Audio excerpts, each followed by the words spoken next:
Tenga listo el tinto que ya vienen los huevos, revueltos y con la receta de la película documental del presidente Gustavo Petro. Desde la redacción de La Silla Vacía, soy Ana León. Hoy es lunes 15 de abril.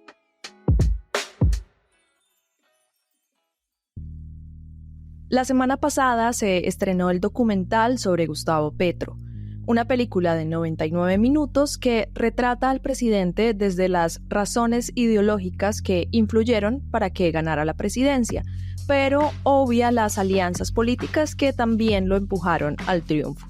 Su director, Sean Matheson, es un estadounidense que se conoció con el presidente en su época como congresista y lo siguió en la campaña de 2022. Hoy hablamos con Edgar Quintero, el periodista que cubre Casa de Nariño, que ya se vio el documental, por supuesto, y entrevistó al director de la peli. Hola Edgar, ¿qué tal todo?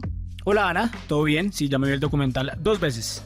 Ah, buenísimo. Entonces, para el que no se lo haya visto, hagamos un mini spoiler, ¿no? ¿Qué muestra este documental? El documental está organizado en 3 partes que se van intercalando.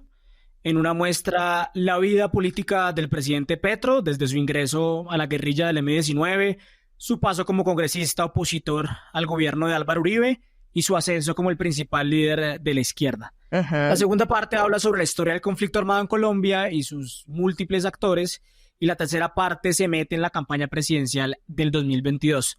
Su director, Matheson, tuvo acceso a algunos de los momentos claves de la campaña, como su lanzamiento oficial en septiembre del 2021, el triunfo de Petro en las consultas del Pacto Histórico en marzo del 2022 Ajá. y un recorrido ya de lleno en la recta final de la campaña. Okay. El proyecto no tuvo aportes ni de la campaña Petro ni del gobierno. Matheson lo financió con 2 pequeños productores gringos y un español, Fernando Monzón, un estratega político que fue asesor de la campaña Petro. Ok, y desde el punto de vista de la política que tú cubres, ¿qué muestra el documental sobre los círculos de poder del presidente en esa época de campaña? Hay una escena que en la película es de transición, pero explica cosas de fondo. Retrata todos los líos de Petro por sus alianzas en campaña.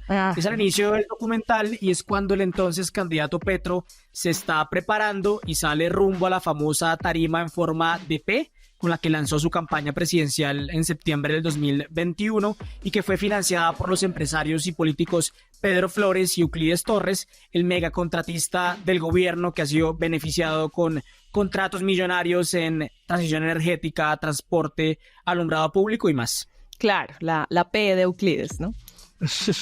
Esa misma. En esa escena podemos ver también a Olmedo López, el exdirector de la Unidad de Gestión de Riesgo, que salió salpicado por el escándalo de corrupción en los sobrecostos para comprar carrotanques en La Guajira, que fue revelado por la W. También podemos ver al hijo del presidente, Nicolás Petro, y su ex esposa, Day Vázquez, investigados por lavado de activos.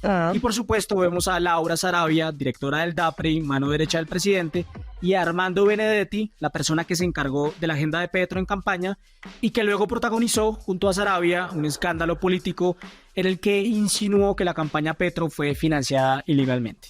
Oye, pero todos ellos en esa pantalla grande son protagonistas de esta película.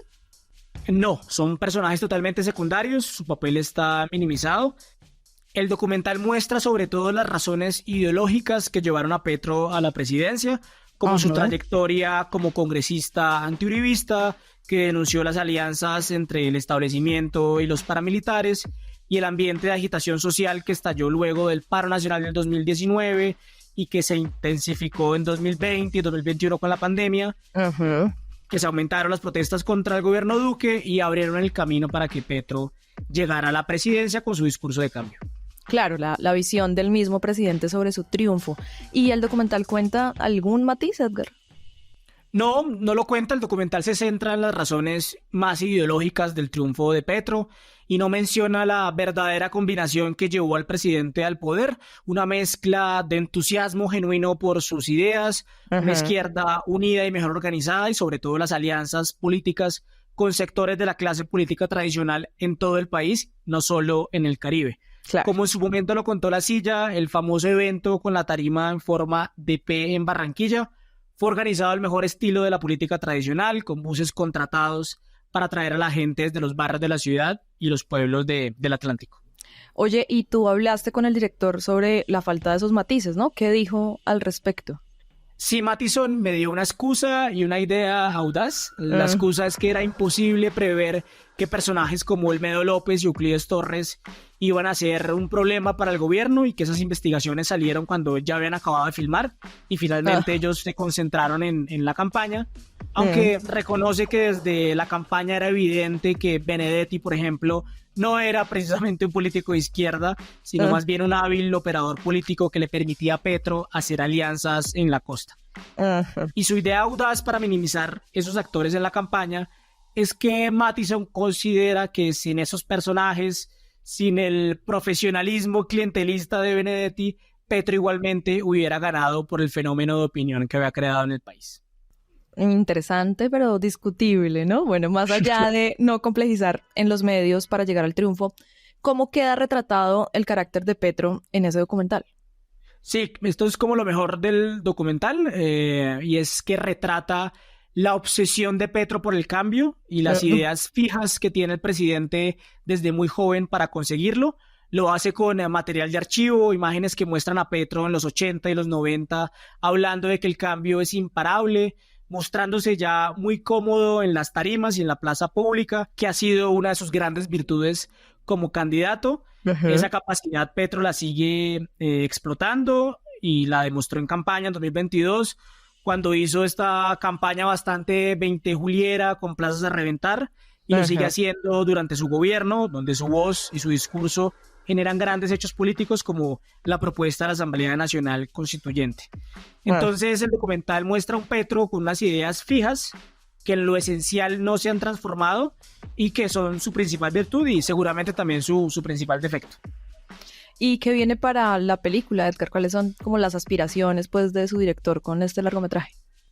Sí, pues Mattison estuvo en Colombia haciendo gira de medios e insistiendo que esto no era propaganda a favor del gobierno, pero creo que no lo ha conseguido. El 2 de abril hubo una proyección privada en Casa de Nariño con varios de los ministros, quienes recibieron muy bien la película y la encontraron como una suerte de alivio en medio de los trajines del gobierno. Ese mismo martes fue cuando se programó el archivo para hundir la reforma a la salud, por ejemplo. Y el ministro de Cultura, Juan David Correa, se ha convertido en un promotor de la película y el propio presidente Petro la promocionó en Twitter.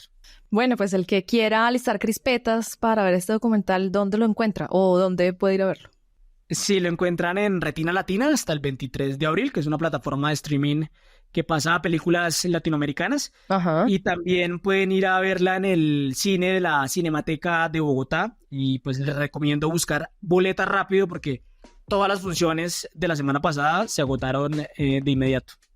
Bueno, Edgar, pues muchas gracias por pasar por acá, por los huevos. Ana, a ti por invitarme. Esta semana seguimos pendientes de cómo avanza la reforma pensional en el Congreso, de los racionamientos de agua en Bogotá y del destrabe de los diálogos de paz. Toda la información estará al aire en lasillavacía.com, en las redes y en el en vivo. Y por acá, cada mañana estará servido su desayuno político favorito. Con la producción de Fernando Cruz y Juanita Escobar, yo soy Ana León. Nos escuchamos mañana.